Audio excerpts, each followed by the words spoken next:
انسانوں کے بعد حیوانات پر جدید تحقیق کے مطابق کووں کے ہاں باقاعدہ عدالتی نظام ہے، اور یہ عدالت کسی کو فرد یا جماعت پر ظلم کرنے نہیں دیتی۔ کووں کے نظام عدالت میں ہر جرم کی مخصوص سزا ہے۔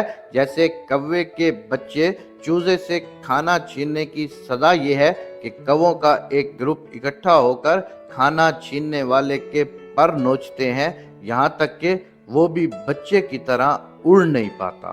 گویا ناک کے بدلے ناک اور کان کے بدلے کان کا اسلامی قانون نافذ ہے۔ اسی طرح گھونسلہ خراب کرنے، اس کو گرانے یا اس پر قبضہ کرنے کی سزا یہ ہے کہ کووں کی ایک جماعت مجرم کو وہ گھونسلہ دوبارہ بنانے پر مجبور کرتی ہے، یعنی بالکل اسلامی قانون ہے۔ کسی دوسرے کوے کی جوڑی بیوی کوے کے ساتھ غلط کاری یا ریپ کی سزا یہ ہے کہ کووں کی ایک جماعت مجرم کو چونچ مار مار کر قتل کر دیتی ہے۔ ماہرین کے مطابق کووں کی عدالت لہلہاتے کھیتوں اور کھلے میدانوں میں لگتی ہے، یعنی کسی بند کمرے میں نہیں۔ مقررہ وقت پر کوے اکٹھے ہو جاتے ہیں اور جج کوا بیٹھ جاتا ہے، ملزم کوے کو لایا جاتا ہے، عدالتی کارروائی شروع ہوتی ہے تو ملزم کوا سر جھکائے پر پھیلائے انتہائی سیکیورٹی میں عدالت کے سامنے پیش ہوتا ہے اور اپنے جرم کے اعتراف میں کائیں کائیں بند کر دیتا ہے، یعنی خاموش رہتا ہے۔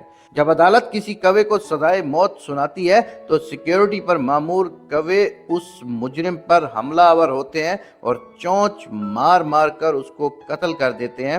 اس کے بعد ایک کوا اس کو اپنی چونچ سے اٹھا لیتا ہے اور اس کو دفنانے کے لیے لے جاتے ہیں، پھر اس کے جسم کے برابر قبر کھود کر اس کو دفناتے ہیں اور مکمل احترام سے اس پر مٹی ڈال کر دفناتے ہیں۔ یوں کووں کو اللہ کا عدل معلوم ہے اور انہوں نے اس کو نافذ کیا ہوا ہے، مگر افسوس انسانوں پر جو اللہ کے قانون کی بجائے خود ساختہ قوانین کے ذریعے حکومت کرتا ہے۔ اسی لیے اللہ تعالیٰ نے فرمایا کہ زمانے کی قسم انسان نقصان میں ہے۔ کیا پاکستان جس کو کلمہ کے نام پر بنایا گیا تھا، اس کے باثر لوگ کوے کے برابر عقل بھی نہیں رکھتے، حالانکہ کوا گندگی کھا کر بھی اتنا عقل مند ہے، اور یہ لوگ آخر کیا کھاتے ہیں؟ انسانی عدالتوں کے نظام پر بہت سارے سوالات اٹھتے ہیں، اور خاص کر ان سوالات میں ہمیشہ ایک سوال یہ اٹھتا ہے کہ انصاف نہیں مل رہا۔ اللہ تبارک و تعالیٰ کے ہاں انصاف کا بہت بڑا مقام ہے۔ جو شخص انصاف سے دور ہوگا وہ تباہ و برباد ہو جائے گا۔ حضرت علی علیہ السلام کا قول ہے کہ ظلم اور جبر کا نظام تو قائم رہ سکتا ہے، لیکن ناانصافی کا نظام کبھی بھی قائم نہیں رہ سکتا۔